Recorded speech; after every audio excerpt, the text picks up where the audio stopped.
اب وہ لوگ جن کی دعائیں قبول نہیں ہوتی وہ کیا اسباب ہے؟ سنیے، رزق کے حرام کھانے والا، اس کی دعا قبول نہیں ہوتی۔ رزق حرام، آج حرام رزق کھاتے ہیں کھلاتے ہیں، بلکہ رزق حرام پر پرورش پانے والی کی بھی دعا نہیں قبول ہوتی۔ مقائی کمانے والا نہیں، اس کو کھانے والا بھی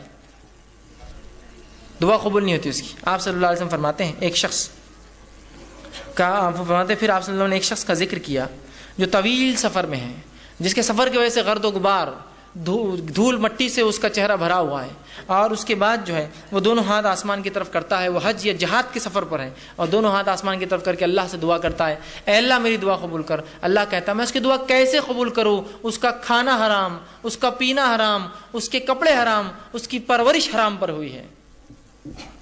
حرام کھانے والا ہے، حرام کمانے والے، حرام پر پرورش جس کی بھی اللہ دعا نہیں خود۔ اس لیے میں نے کہا تھا اولاد کی تربیت میں، اس کے حق میں اولاد کو حلال مال کھلائیے۔ آپ اس کو حرام مال کھلائیں گے، اس کی تربیت اور اس کی دعاؤں کو آپ برباد کر رہے ہیں۔ بڑی حلال مال کی بڑی اہمیت، کم کمائیے، مت کمائیے، لیکن حلال کمائیے۔ جو بھی ہوتا ہے نا، مت سے مراد یہ کہ اب آدمی کچھ نہیں والا بڑا پریشان حال ہے، بہت کم ہوتا ہے، لیکن حرام کے اس میں مت جائیے۔ رشوت خوری، سود کے اوپر تجارتیں، اسی طرح لوٹ مار، اس کی ٹوپی اس کے سر ڈال دی، ادھار پیسے لے کے کھا گئے، ایسا لوگوں نے زندگی گزار لے رہے ہیں۔ یاد رکھیے دعائیں نہیں قبول ہوتی آپ کی۔ اپنی مغفرت کی دعا کوئی بندہ نہ کر سکے، وہ رب جو حیا دار ہے اور سخی ہے، اگر وہی آپ کی دعائیں نہ قبول کرے، یا ایسا عمل جس سے آپ کی وہ رب ہی دعا قبول نہ کرے، اس سے بری بات کیا ہو سکتی کوئی بری بات اس سے؟ تو حرام مال پہلی چیز، صحیح مسلم کی روایت تھی۔ دوسرا، جو گناہ کے لیے دعا کریں گے اور خطا رحمی کے لیے، اس کی دعا قبول نہیں ہوتی۔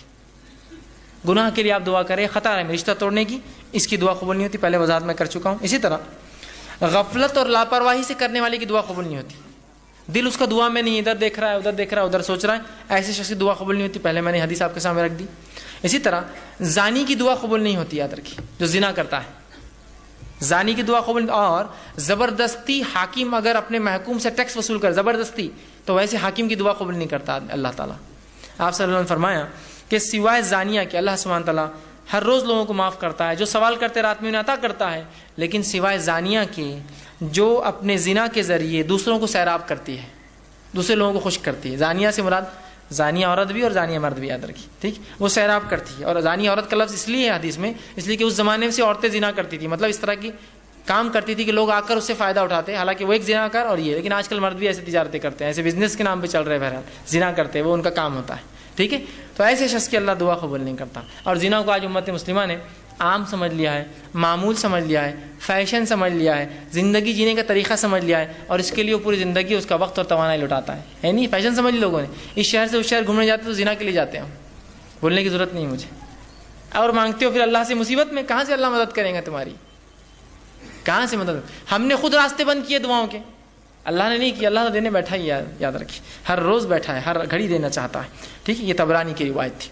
اسی طرح جو قوم امر بالمعروف اور نہی عن المنکر کا کام روک دیتی ہے، اچھائی کا حکم نہیں دیتی، برائی سے روک جاتی ہے، اور فرائض پہ عمل نہیں کرتی، اللہ ایسی قوم کی دعا بھی نہیں سنتا۔ اس کے تعلق سے جامع ترمذی کی روایت ہے، آپ نے فرمایا، بڑی مشہور حدیث آپ نے فرمایا، اس ذات کی قسم جس کے ہاتھ میں میری جان ہے، تم امر بالمعروف نہی عن المنکر کرتے رہو، ورنہ ان قریب اللہ تم پر اس طرح سے عذاب نازل کریں گا، پھر تم اس سے دعائیں کرو گے، تمہاری دعائیں قبول نہیں کی جائیں گی۔